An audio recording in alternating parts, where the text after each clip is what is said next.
Hey everyone, just a brief video here. I want to talk about two things, the midterm exam and just a few words about your special projects that I told you to, excuse me, start thinking of early in the semester. And well, we're moving along towards the end of the semester at a quick pace here. So the midterm is open from Wednesday, the 20th of November, until the 26th of November, which I believe is a Tuesday. I'll check right here on my, yes, the Tuesday at midnight of next week. So you have quite a few days to prepare. Now, part one of the exam you have to complete in one setting. Now, on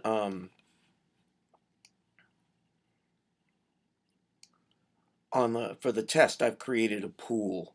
There are 12 selections, and you will be asked to write on 5 of them. And so really nobody will have the same exam, which makes reading them and what you have to say all the more interesting for me. And it gives you a range of questions. So to narrow your focus, you just want to think about each of the questions, and I'll tell you, I'll basically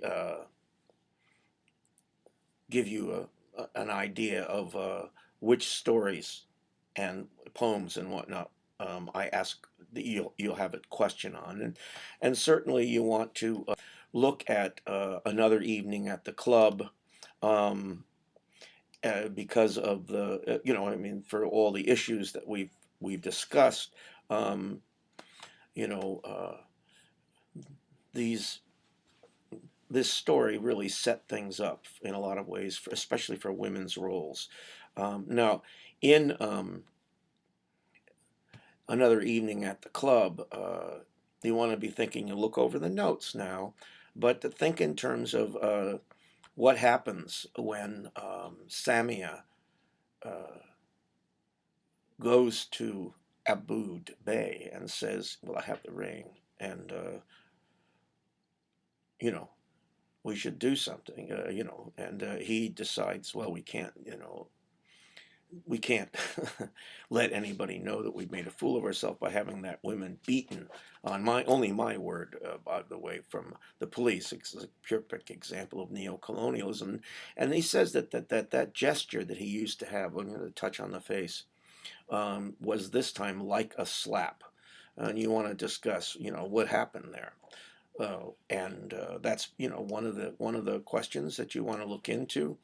Um, and in the short story, The Return, the River Honia plays a major role in the story, and you want to think in terms of how the significance changes, in other words, of that river from the first time he sees it as going back, if you will, and what the river means by the end um, of the short story, because the significance alters, indicating a shift in Camus' sensibilities or perspective. So it becomes kind of a place of rebirth, if you will. And he did want to. He said he was going to start fresh, and boy, did he.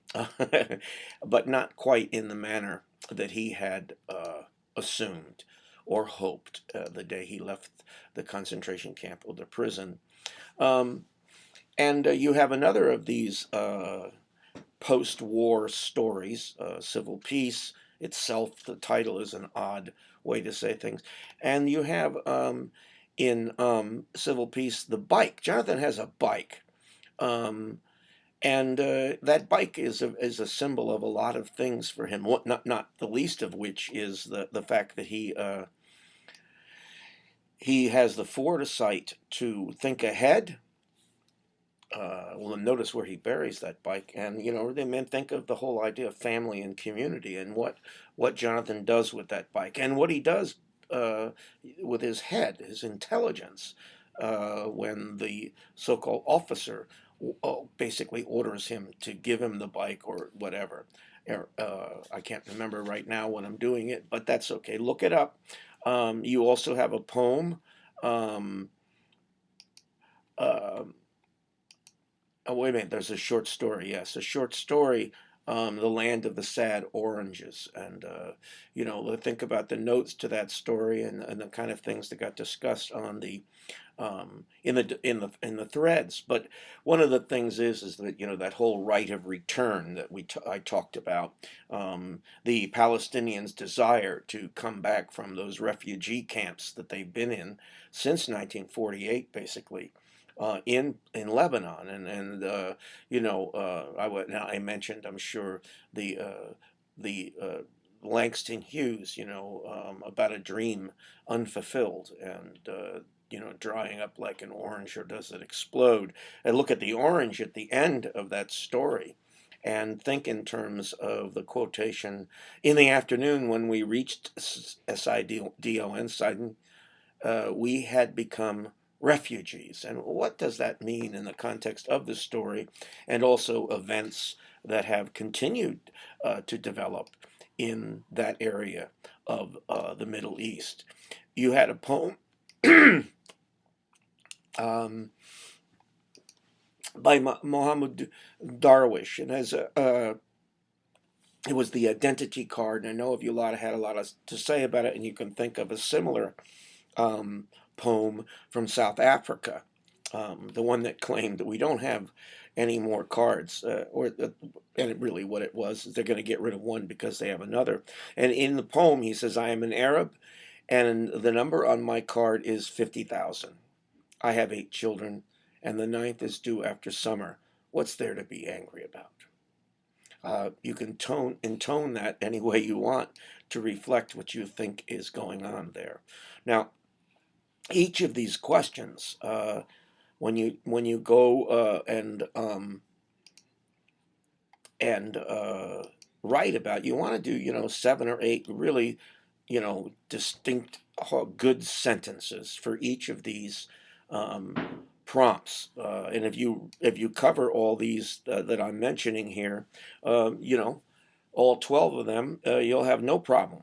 Okay, no problem, because I'm telling you basically what the prompts are, and how to study for this exam, that I want everybody to do well with. Another area, this is from South Africa, in the poem, the story, "Call Me Not a Man." And you want to here consider the role of the Hellions. South Africa is an interesting place, and here is in the Soweto, and after the story, there were riots there, and you have a similar case in The Return, where the guy, has not gone off to the war and has run off with the wife of the wife of.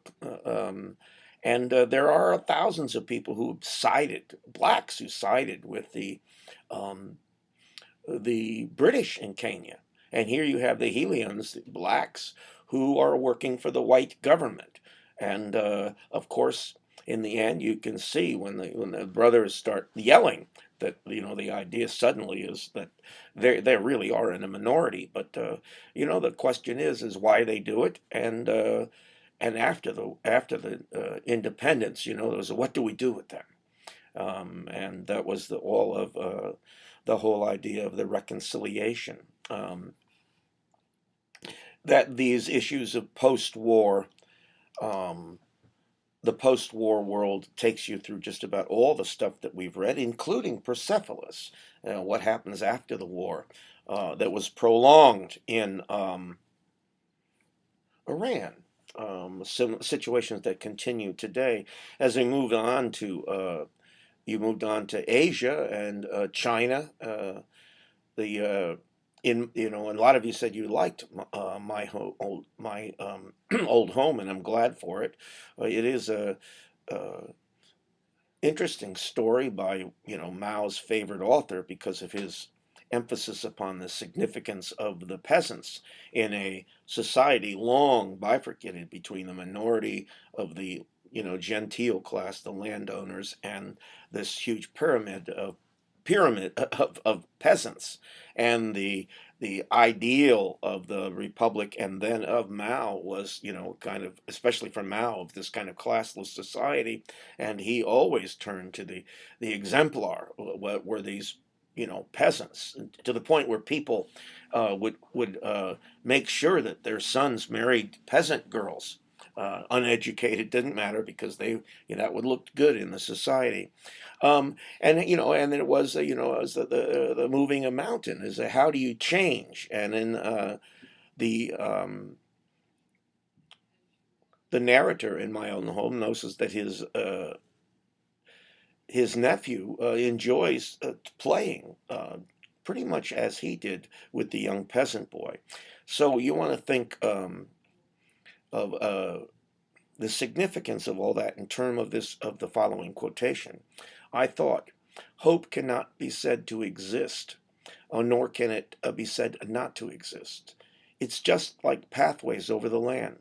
For actually, there were no paths originally, but when many people traveled one way, a road was made. And this is a optimistic look, you might argue, without, being so idealistic that you don't look at the huge um, uh, efforts that will be required to bring about this kind of hope.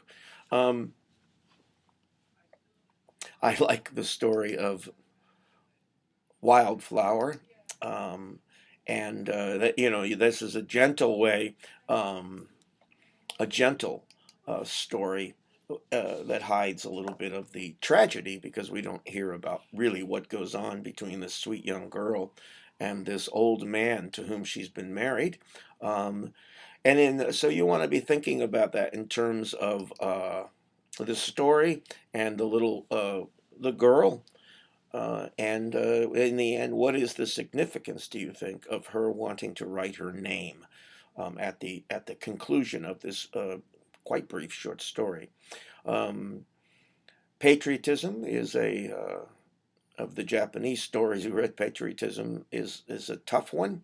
Um, and you want to think about why the lieutenant committed suicide.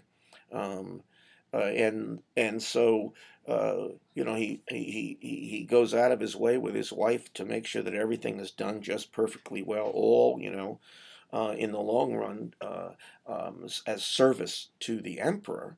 He leaves his farewell, a very succinct farewell note. It says, long live the imperial forces.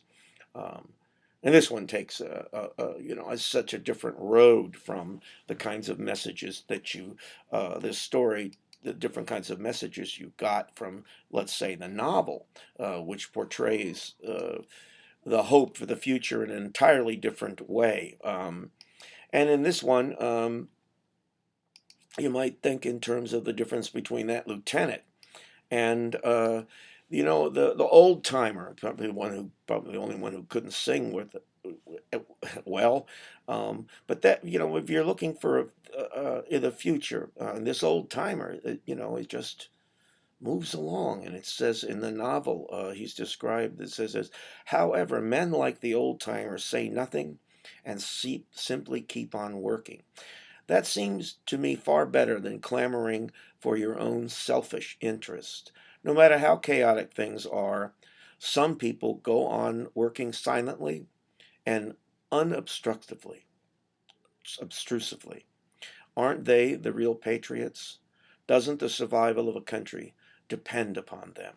And so you have patriots and patriotism, and this whole idea of sacrifice embodied by the clearly embodied by the harp player. Now, I put in a couple of questions for you from Persepolis, which you'll have an opportunity to write an essay on. And in this particular one, I think in terms of what the grandmother, this woman of great tradition and strength, and clear vision, you might argue, what significance does the grandmother hold for the young girl Mara Jane in Persepolis? Um, And yeah, you can find a lot to say in that context. But also in terms of character development, give thought to the role that, briefly discuss the role of education for Marjane in Persepolis. Uh, this is an interesting. I mean, the education is the need for it is one of the things the parents wanted, and it makes it dangerous for her to be in school. And in the end, after her education, schooling, if you will, she comes to a momentous decision other than the divorce uh, about her future. Um, and so you want to be thinking about those things when you go to study for the tests. Now, the the midterm part two is going to ask you two questions on each of the choices. Okay, you're going to have A or B, and remember A or B, and you want to write at least 500 words. And then I'd suggest you can go back and forth on this one, whereas you have to finish all of the five prompts in one sitting for part one. For part two, you can return again and again. Now, remember that if I have to reset part one, you're going to get perhaps all five different answers. So my advice to you is when you sit down to do it, you make copies of everything you do, all five, so that if anything goes wrong at any point in it, you're going to have something saved that we can work around. Because then you can go back and you have those answers, even if I have to reset it, and I'll talk with you about that. Now, part two, you can come back to over and over, for your 2.5 to 3 page essay. Now, in one of the questions for Persepolis, you're going to have two for Persepolis to think about and two for Harper Burma, and you'll get one of them each to write about. And in one of the essays, asked you to discuss in Persepolis the significance for Mary Jane's character development of her stay in Austria. Uh, this interim between uh, the return, the leaving and the return, and her decision at the very end to leave again. But that, for her character development, that stay in Austria is of significance. And you want one of the other possibilities is to discuss Mushishima's transformation from a soldier to a monk in the Harp of Burma. And in your analysis, you want to make sure to address the significance this change in terms of what you see as the novel's central concerns with post-war Japan. And obviously, Marjane's stay in Austria has a lot to do with her determination of her own future in the context of what she can and cannot do in Iran under the rule of the religious leaders. Now, another possibility of two questions, I'm pulling them up so I can give them to you. You may not get, you're going to get either one or the other. And the other is, I'll read it to you. Just so you know where you're going here and you can be thinking ahead. And each of the questions, by the way, they overlap. So if you decide to study about education in and the role of Austria, it still will come in to handy anything you think of, because in this question A of the other question you might get, you're going to get one or the other of the two questions, A and B on one or A and B on this one that I'm reading now. Many of the stories we have read this term concern women's roles, especially in terms of the conflict between tradition and modernity. In this context, offer an analysis of the character Satrapi's conflicts in Persepolis, making connections where necessary to support your ideas with other characters from other literature we have read. She's not like Samia, that's for sure, the way she's raised, nor, Tears. More like the young lady in the poem from Saudi Arabia. My mother gave me a neck, not a necklace. Well, be thinking about that. And then the other one connected with our harp player's development as a monk and what he has to sacrifice. And you can discuss the role that music plays in Harper Burma. Music comes in a variety of forms in the novel. So give thought to the songs the soldiers in our novel do not sing. You will find interesting quotations about music, especially concerning the patriotic songs sung in Japan, and tie your discussion to what you see as the novel's central concerns with both the war and the need to avoid another conflict. So, overlapping, but different focus to reach very similar conclusions with either of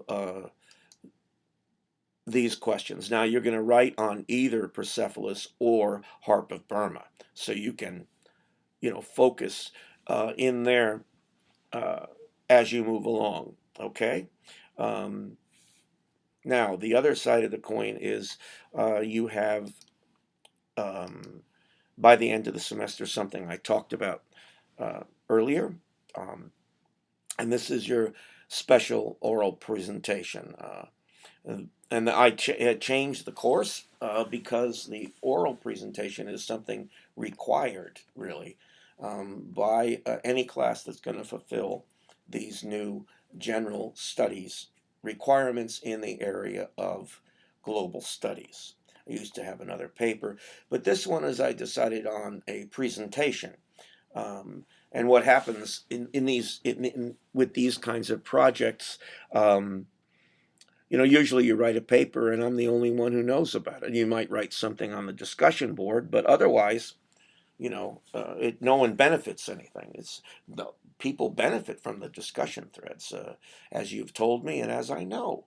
So for this project, between now and the end of the term, on the discussion threads, either where, whatever, you will post a link to your presentation.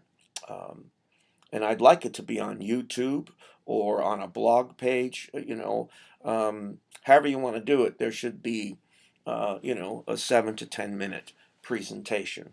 Now you can write a paper and read it if you like, or just have notes and give a talk. Now that what is the topic is doesn't have to be directly about any one story. You can do that. That's fine with me. I'd like you to run a little bit more with the ideas. For instance, you can write a poem about oil in Trinidad if business and global politics are your interest. If you're a psychology major, you can talk about one character or two. Just take whatever is your central interest and move in any direction you want related to things that we've read or that we will read. If you really like to talk, the idea of the samurai class and the attempt by the conservatives to bring it back, that's a perfect topic. Um, and also think about Persepolis, and the Iran-Iraqi war and the United States' role. Any of these things that interest you, you can move in that direction and give a presentation much like this one that I'm doing.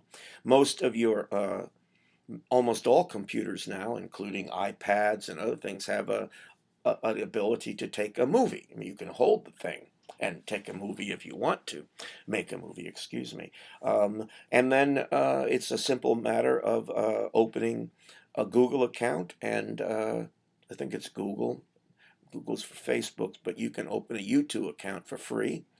You can post your video there, or there's other places too. And if you don't want other people to see you other than the class members, when you do your video, you can hit a privacy option that allows only people with the address, the HTML code address for the YouTube video. And so only the people in the class will be able to see it, and right after the class, you can just take it down. It's a very easy process. You just follow the easy instructions on your computer and whatnot, and you'll have a nice MP4 file or something along those lines. If you don't know how, ask. Uh, a lot of people know how to do this, and it's a good thing to learn. And if and in other ways, if you just let me know what's going on, and I'll deal individually. But I'm hoping that you all will, and have thought about the what you want to do, um, and I'm looking forward to hearing from you, all the things you've thought about and, looked into a little more. It doesn't take a great deal of effort. You'll find a topic that's in there. You might look up the topic on Wikipedia. Now, a lot of people say, oh, God, don't use Wikipedia. Wikipedia, um, if you look up something specific there, you want to be guarded about what Wikipedia says, but go down to the links. Wikipedia will take you to excellent places on the web. So, yes, maybe Wikipedia is a little informal. Maybe Wikipedia, in its analysis, makes uh, sometimes troublesome, let's put it that way, troublesome comments, but the links at the bottom are often excellent. So follow your nose, take some notes, make index cards or however you want to do it, and share with the class what you've discovered. Okay, and then you want to have this done before the end of the term. So you have 3 weeks. Basically, you have 2 more weeks after this week, and then we have the finals week. And so do a good job on your exam. You have, like I say, you'll have until Tuesday at midnight, and I've basically given you the areas to understand so that you want to be able to get this information to me in a clear and cogent way. That goes beyond simple descriptions and makes an argument the same way you will do in your presentations, that you did in your essay, and that you'll do in part two, and with the prompts. You write with purpose. Okay. Again, a couple of you have commented to me, and you have plenty of time to learn how to do this. And if you're not sure, ask youngsters. They all know a lot more than we do sometimes. Okay. Uh, do a good job on the exam, and if you have questions, just don't hesitate to write me. I like hearing